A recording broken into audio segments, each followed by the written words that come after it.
you doing?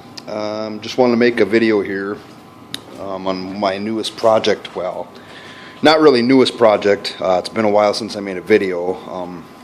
As you can see, it's a Terminator 2. I got this back in November. At least I think it was November. I bought it on an auction, online auction. I'm not going to say what I paid for it, because my initial plan was to buy it and kind of fix it up, restore it a bit and then resell it. But I mean, the only thing that was wrong with it was the guns. The guns weren't aiming properly, and I think all the potentiometers in the guns are bad. I've tested them and such. I've asked people on KLOV and asked around, as to what the problem could be and what you could do to fix it, because those potentiometers aren't very cheap. They're pretty expensive, for the NOS parts. It was suggested that I, clean them out and so on, but when I checked these out, let's see here if I can find it. Yeah, here's one of them that I had desoldered. I was desoldered this one, and just by turning these things, the dials, there's nothing to it. Like most of your pots, linear pots or whatever, they should have what's the word I'm looking for? They should be a little tougher to spin, or at least from what I've noticed. And these things there's nothing to them. So they're all shot. The readings on them were jumping all over the place. So I think they're pretty much fucked. So, in layman's terms. So I'm just gonna eventually replace them all, which they're not cheap. And let's see what else.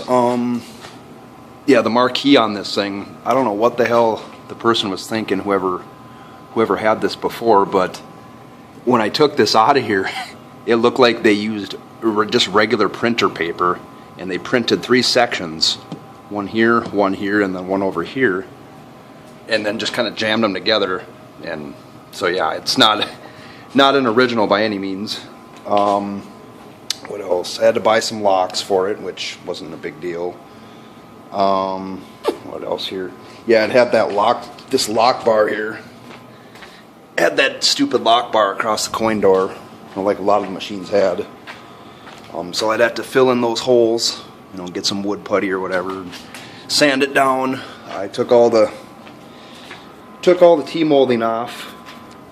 I got to replace that. The side art is obviously extremely faded.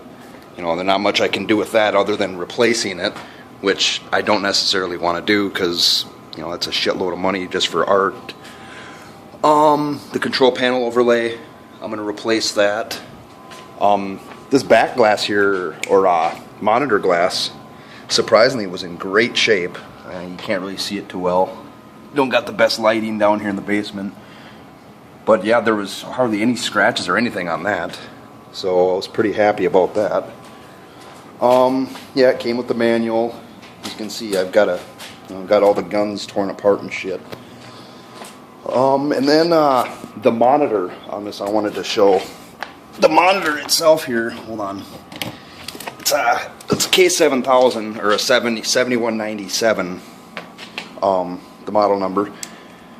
Now originally when I opened this, obviously there was dust and so on, but it cleaned up really nice. Well, you can't really see too well in here, but anyway, it cleaned up real nice. The monitor chassis looks relatively clean.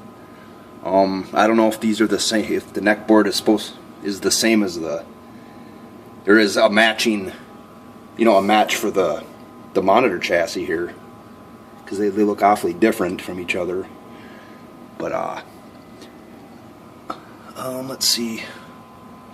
Yeah, the monitor itself, the 2 had a little bit of screen burn. I mean, from what I could see, nothing too severe, but yeah, overall not too bad, considering this game is from '91. All the flash bulbs up behind that right there, those all worked. Everything's working. But I want to show the monitor here when I turn it on. The monitor could probably use a cap kit and probably a new flyback at some point. Let's see here. Uh-oh. Oh, I suppose I gotta plug the damn thing in. Hold on. Let's plug the wrong one in. Ooh. But yeah. Show the screen here.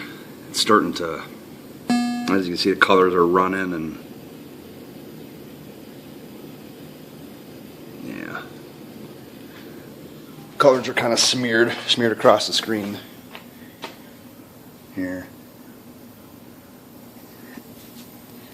Yeah, it doesn't look too bad on film here on the phone, but it's, yeah, the colors are streaking across the screen and so on. And what I noticed too, let me plug this light back in here. I noticed when I grab the remote board here, kind of wiggle it, the remote board, the screen wiggles. So I don't know if that's just a bad remote board or what that could be, or if a cap kit would fix that. I'm not too smart on that kind of shit yet, but definitely could use a cap kit for sure. So anyhow, just wanted to kind of show this off, and if anyone had any suggestions as opposed to, what needs to be done to it, or any comments, feel free to leave any comments on there on the video, and I don't know, let me know what you guys think of it, and I'll try to keep everyone updated as far as the progress goes on restoring it. But yeah, I think eventually what I'm going to do is end up keeping it, because I think I'm going to end up having to put more money into it than I anticipated originally. So even if I was to sell it, I probably wouldn't make much of a profit. So anyhow, this is the project, and we'll talk to you guys again. Thanks for watching.